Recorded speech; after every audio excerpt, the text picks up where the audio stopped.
को 4 कालों में बांटा है। चौथा काल जो आधुनिक काल है, आधुनिक काल के प्रयोगवादी कवि कौन है? गजानन माधव मुक्तिबोध है।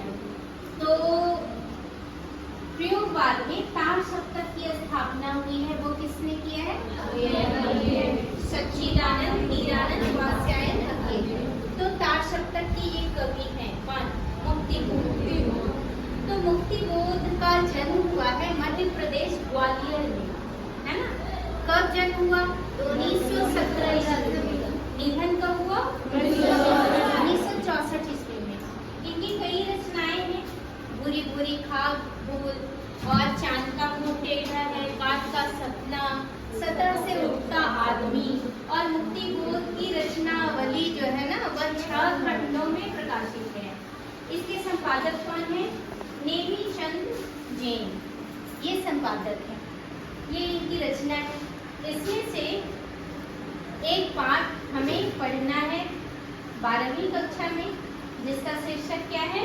जन जन का चेहरा एक।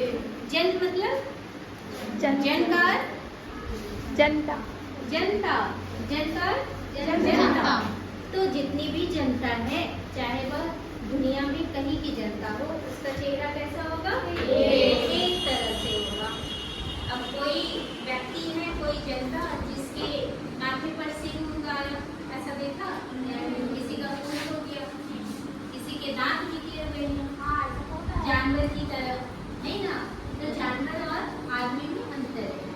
तो कहते हैं सारी जनता और सारे मानव कैसे दिखते हैं? एक तरह से, है ना?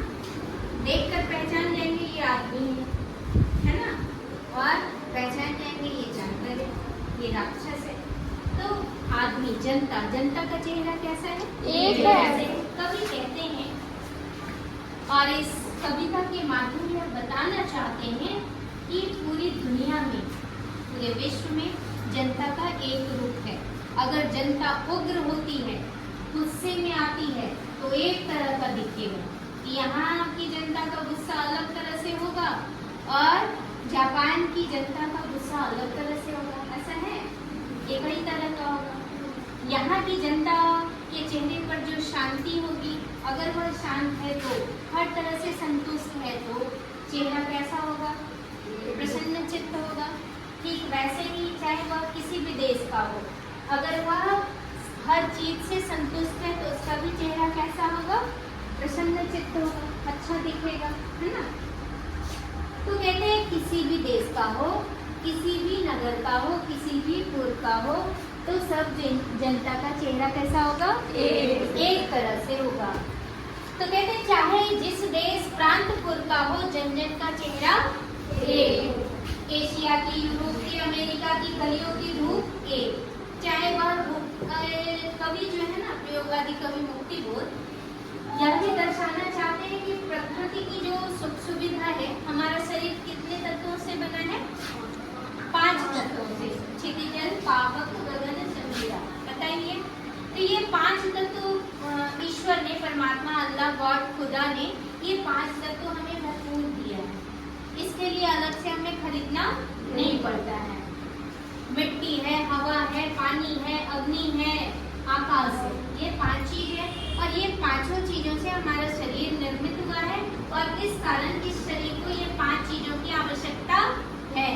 और ये 5 चीज अगर हम खरीदने लगे तो पता चला हम खरीद ही नहीं सकते, पैसे ही नहीं है। लेकिन प्रकृति ने, ईश्वर विधाता ने प्रकृति में ये 5 चीज फ्री दे दिया है ना? इसमें कहीं कोई पैसे नहीं लगते हैं। जैसे धूप के बगैर, सूर्य की रोशनी के बगैर हम रह सकते हैं क्या? बिल्कुल नहीं रह सकते, फिर हमारा अस्तित्व ही समाप्त हो जाएगा। लेकिन हमारे ईश्वर ने उसे क्या किया? निःशुल्क दिया और भरपूर दिया, पर्याप्त मात्रा में दिया। ऐसा नहीं कि भारत पर अधिक कृपा है ईश्वर की और पाकिस्तान पर अधिक कृपा है खुदा की, ऐसा है? सब एक ही है, ईश्वर, खुदा, गॉड, अल्लाह, जो भी कहें, सब एक ही है और समान रूप से ऊर्जा प्रदान करते हैं। सारी सुख सुविधा समान रूप से, भेदभाव नहीं है। इसलिए कहते हैं चाहे वह एशिया हो, यूरोप हो, अमेरिका हो, सब जगह धूप कैसी होगी? एक तरह से होगी। ईश्वर हमें सिखाते हैं भेदभाव नहीं करना, है ना।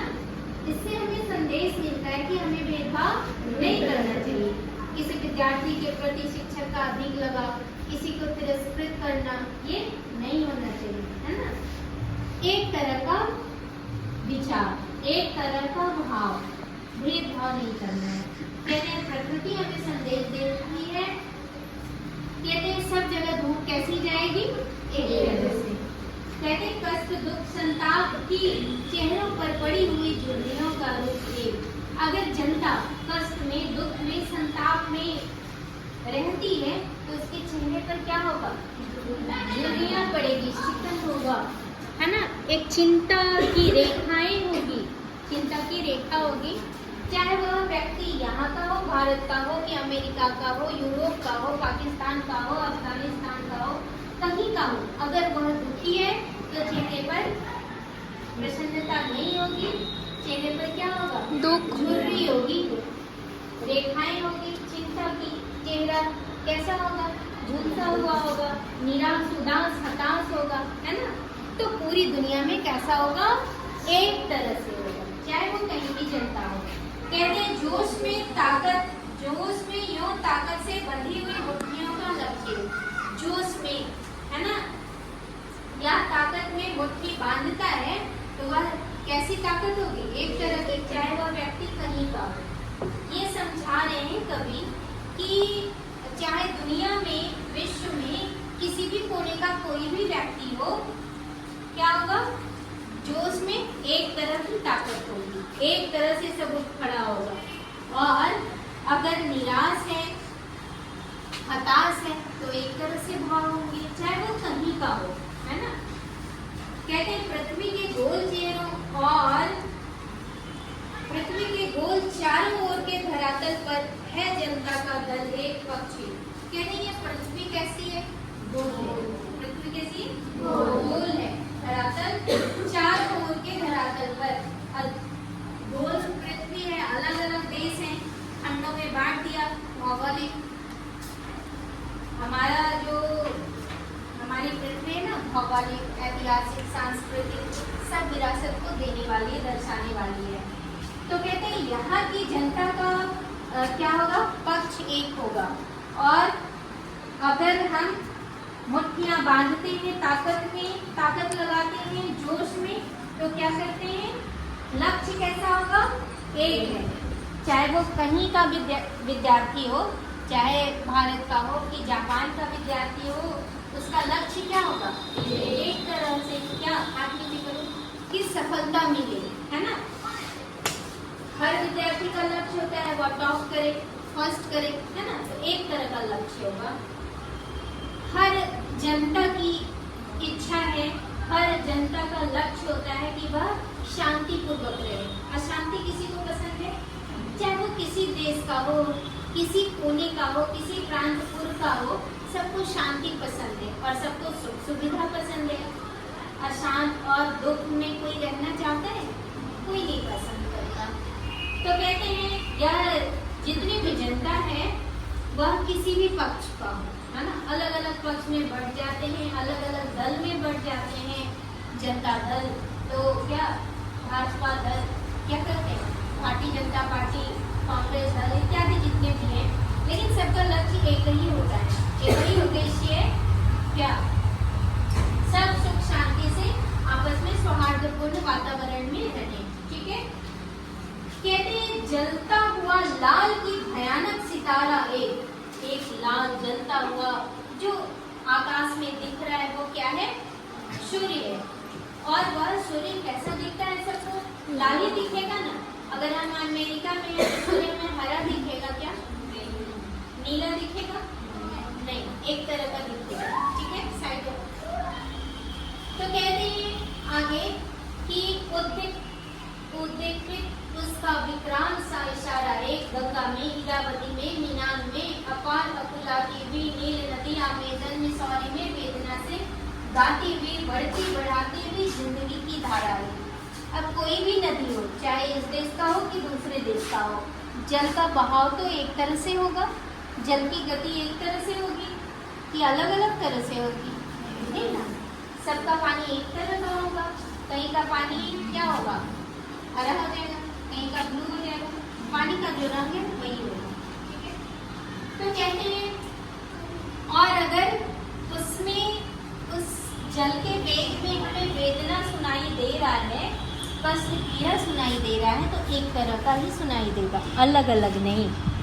और कहते हैं प्यार का इशारा एक, क्रोध का दुधारा एक। अगर हम प्यार से किसी से बात करें तो प्यार का इशारा क्या होगा, एक तरह का होगा, चाहे किसी देश में प्यार से बात करनी है तो प्यार से ही बात करेंगे, है ना, दुलार से बात करेंगे, चाहे वो किसी देश का हो। क्रोध में, गुस्से में अगर बात करेंगे तो एक तरह का गुस्सा होगा, चाहे वो किसी देश का हो। कहते हैं पृथ्वी का प्रसार अपनी सेनाओं के लिए हुए गिरफ्तार, गहरी काली छायाएं पसार कर खड़े हुए शत्रु का काले से पहाड़ पर काला